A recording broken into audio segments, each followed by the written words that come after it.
Mamah Jabar merasa khawatir sekali terkait dengan kasus yang marak terjadi.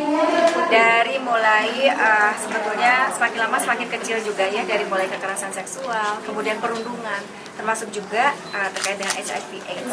Nah, jadi saya mengapresiasi bagaimana upaya yang dilakukan oleh Diskominfo Provinsi Jawa Barat yang juga sudah membangun jejaring melalui Stopper Jabar ya.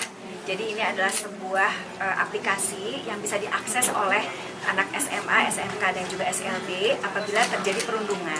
Karena sejauh ini yang kita pahami, ini anak-anak yang mengalami perundungan itu mereka takut untuk melapor, ya, sehingga yang muncul adalah yang sudah parah begitu ya. Apakah mengakibatkan kematian, ataukah mungkin hal-hal yang berkaitan dengan kekerasan pada fisik yang terlihat nyata begitu.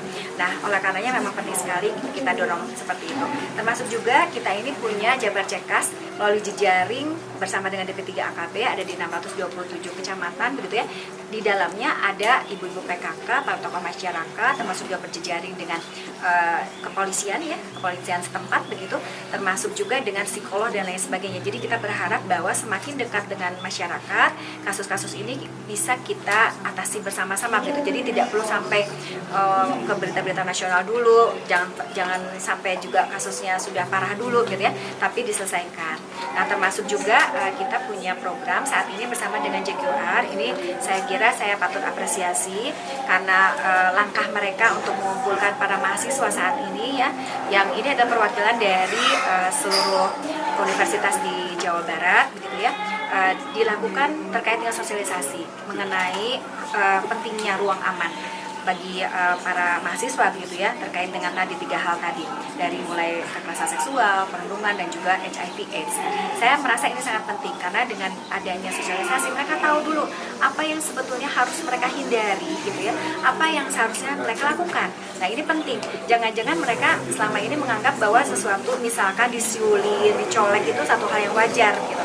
Aduh, kok cemen banget sih, digituin aja marah. Nggak seperti itu. Sesungguhnya kita punya undang-undangnya sendiri yang mengatakan bahwa hal-hal yang menyebabkan orang tidak nyaman itu adalah sebuah kejahatan. Oleh karenanya penting sekali pemahaman itu diberikan dulu kepada mahasiswa sebagai mahasiswa. Artinya mereka akan mampu untuk kemudian mendorong adik-adiknya begitu ya, atau mungkin lingkungan di sekitarnya untuk kemudian mereka terinformasikan hal-hal agar supaya semua terhindar dan terlindungi dari kaitannya dengan 3 masalah tersebut. Oh, ini bisa mengantisipasi pernikahan dini nggak dengan adanya pergaulan bebas?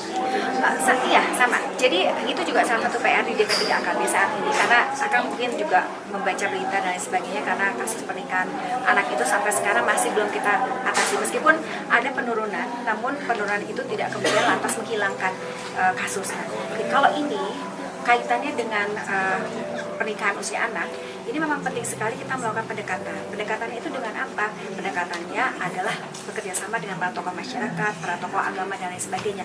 Karena biasanya justru pernikahan itu dilakukan oleh orang tua atas keinginan sendiri begitu ya. Begitu. Nah, memang sebagian besar adalah karena pergaulan bebas. Sebagian besar adalah karena misalkan hamil duluan nikah dan lain sebagainya. Tapi yang paling penting adalah mereka harus didekatkan pada agama. Minimal itu supaya mereka betul-betul mempersiapkan diri. Termasuk adalah agar anak-anak muda kita tuh stay positif. Jadi mereka harus diberikan ruang agar mereka energinya tuh tersalurkan untuk hal positif. Karena kalau dia sibuk positif, maka dia nggak akan sempat begitu untuk melakukan hal-hal negatif, termasuk juga tadi ingin menikah usia muda karena boro-boro berpikir nikah muda gitu kan, karena sibuk gitu dia aktif di kegiatan sosial kah, aktif di kegiatan kampus dan lain sebagainya. Jadi memang semua harus bekerja keras gitu kan.